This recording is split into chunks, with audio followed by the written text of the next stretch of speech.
In this video, we're going to look a little bit more at the use of functions in MATLAB. And we're going to use the common example of calculating the factorial of an integer as a way of illustrating the different ways in which we can write and use functions. So of course a factorial is simply the product of any of the numbers up to and including the number we wish to take the factorial of. So for example, 5 factorial is 1 times 2 times 3 times 4 times 5.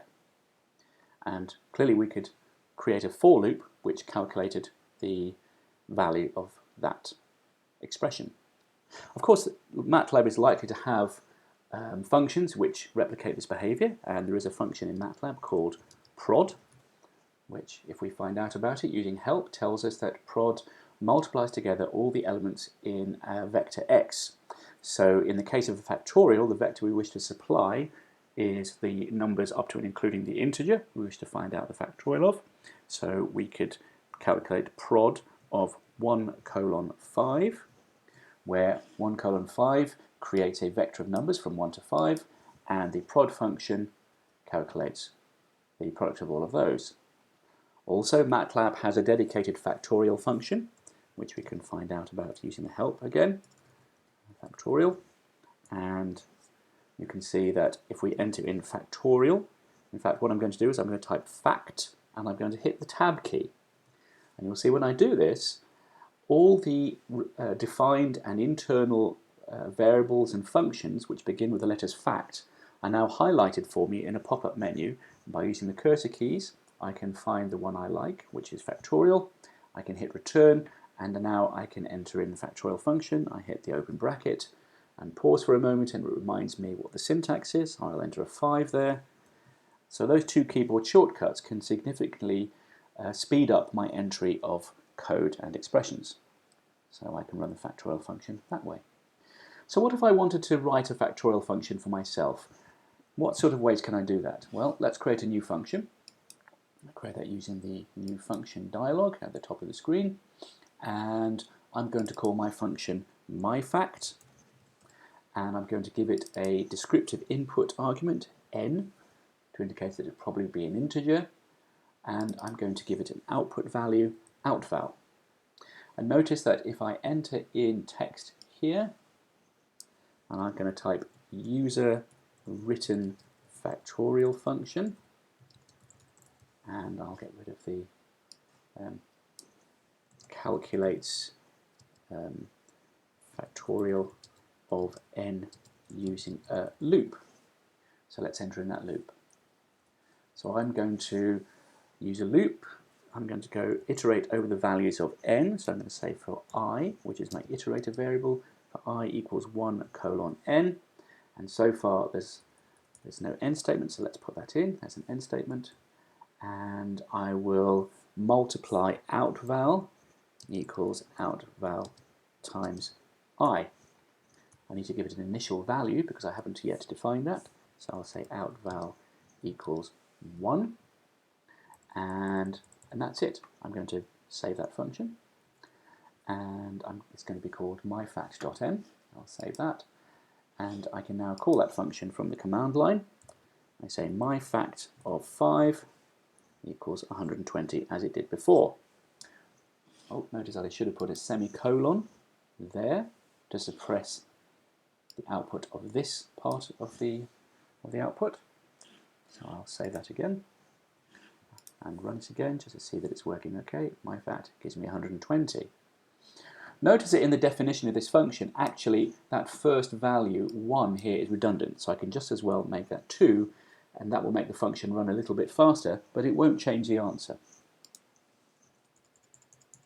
So I'll save that and run it again. MyFact of 5. And just check it works for all the different values. MyFact 1, MyFact 3. And notice that an important part of programming is being able to debug functions piece by piece by giving them test values where I know what the answer ought to be. And this sort of testing, unit by unit, is very important in programming practice and should be adopted when you write larger programs. So this is one way of writing the factorial function. Is there another way of writing it? Well, you can see that in our loop, we could just as well have gone from n to 2 downwards. And this suggests that there might be another way of having that function that calculates the factorial. What we could do is we could have this function call itself. How might we do that? Well, let's use an if statement now. So I'm going to type if, and at the bottom I'm going to find out about the if function. So I say help if, and the if statement allows me to choose between one of several options. So an expression is tested, and if that expression is true, then some statements are carried out. I can potentially ask to test different expressions, and if none of those expressions happen to be evaluated to be true, then an else statement says what I will do in the result that none of those statements are found to be true. So let's make an if statement. I'll say if something, I'll put an end on there, and I want to find out whether n is equal to 1. So if n is equal to 1, then I'll simply say outval equals 1, because factorial of 1 is 1. Else, what if n is not equal to 1? Well, let's say if n was equal to 2, then what I could do is I could say outval is equal to n times my fact, type that better, my fact of n minus 1. So what we've done here is within the my fact function, we've actually called my fact itself. So this is an example of a nested function call. Now this illustrates quite clearly that the n which is being given to this call of my fact is completely separate to the n which is being given to this call of my fact. So let's see how that works. Firstly, let's see if that function actually calculates the right value, because it might not. I might have written it wrong.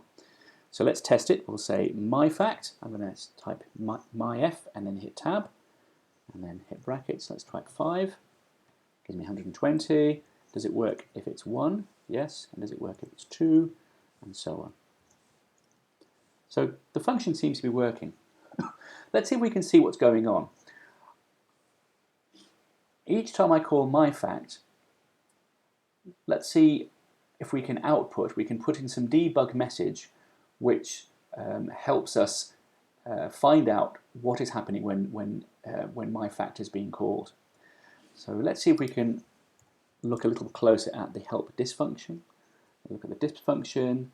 If x is a string, the text is displayed. So let's test the dis function with a string, and we'll say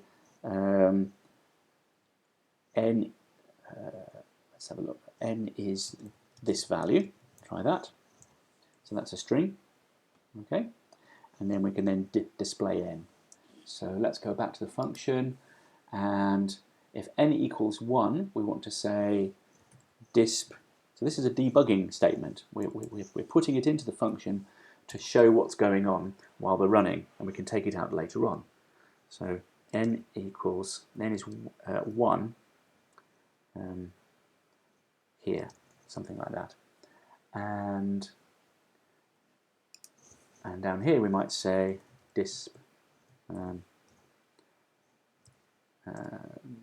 nested function, something like nested function is being called with n of, now there's a better way of writing this which we'll see a bit later on, but we'll just for now say disp n minus 1, something like that.